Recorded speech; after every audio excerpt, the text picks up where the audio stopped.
இங்கே வந்திருக்கும் எல்லாருக்கும் வணக்கம், நன்றி. படம் வந்து நல்லா போயிட்டுருக்குன்னு நான் கேள்விப்பட்டேன். நிறைய அன்பும் பாசம் மக்கள்கிட்ட இருந்து எங்களுக்கு வருது. அதை பார்க்கும்போது எனக்கு ரொம்ப சந்தோஷமாக இருக்குது. இங்கே இருக்க மக்களை பார்க்கும்போது எனக்கு ரொம்ப சந்தோஷமாக இருக்குது. எல்லோரும் படத்துக்கு வந்ததுக்கு நன்றி, என் படத்துக்கு சப்போர்ட் பண்ணுறதுக்கு நன்றி.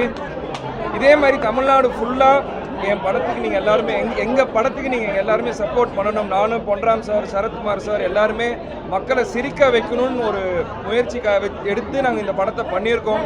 அதை நாங்கள் பண்ணியிருக்கோம் நான் நினைக்கிறேன். இப்போ இவ்வளோ மக்களை நான் பார்க்கறதுனால நான் நம்புகிறேன் நாங்கள் என்ன டார்கெட் பண்ணி நாங்கள் படம் எடுத்தோமோ அது நடந்துச்சுன்ட்டு. மேலும் மேலும் உங்களோட சப்போர்ட்டும் உங்களோட இந்த மாதிரி தியேட்டருக்கு போய் படத்தை பார்த்து படத்தை சப்போர்ட் பண்ணணும்னு நான் எதிர்பார்க்குறேன். இப்போ நான் இன்னைக்கு கோயம்புத்தூருக்கு வந்திருக்கேன். எனக்கு ரொம்ப சந்தோஷமாக இருக்குது இந்த மக்கள் எல்லாரோடையும் சேர்ந்து படம் பார்க்கறதுக்கு. இதே மாதிரி நான் இன்னும் 4-5 ஊர் போக போகிறேன். அங்கே வந்து எல்லா மக்களையும் நான் சந்திப்பேன். நன்றி. நான் அடுத்த ப்ராஜெக்ட் கன்ஃபார்ம் ஆனோடனே நான் கூடிய சீக்கிரம் அனௌன்ஸ் பண்ணுவேன். அதாங்க கன்ஃபார்ம் ஆனோடனே எல்லாமே அனௌன்ஸ்மெண்ட் வரும். ஒரு அனௌன்ஸ்மெண்ட்டாக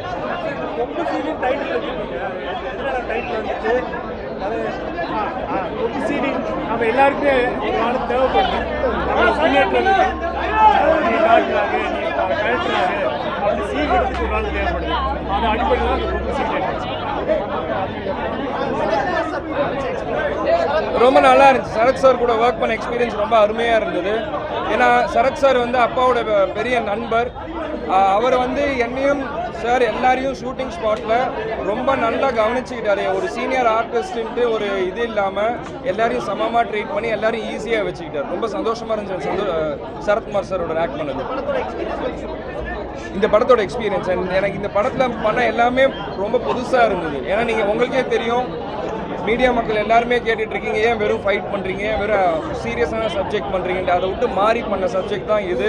full and full comedy, entertaining எல்லாமே இருக்குது.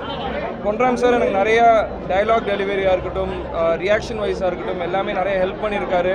சாங்ஸ் இருக்குது, ஃபைட்ஸ் இருக்குது, எல்லாமே இருக்குது. ஸோ கம்ப்ளீட் ஒரு எப்படி சொல்கிறது சினிமேட்டிக் பேக்கேஜ் மாதிரி தான் இருக்கும் உங்களுக்கு.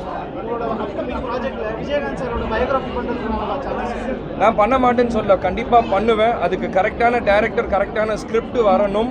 ஏன்னா அப்பாவோட வாழ்க்கை வரலாறு எடுக்கும் போது ஏதோ தானே என்னால் எடுக்க முடியாது. யார் எப்படி வேணால் எடுக்கலாம். நான் எடுக்கும் போது ஐ ஹாவ் மை ரெஸ்பான்சிபிலிட்டி. நான் அது கரெக்டாக எடுத்தாகணும்.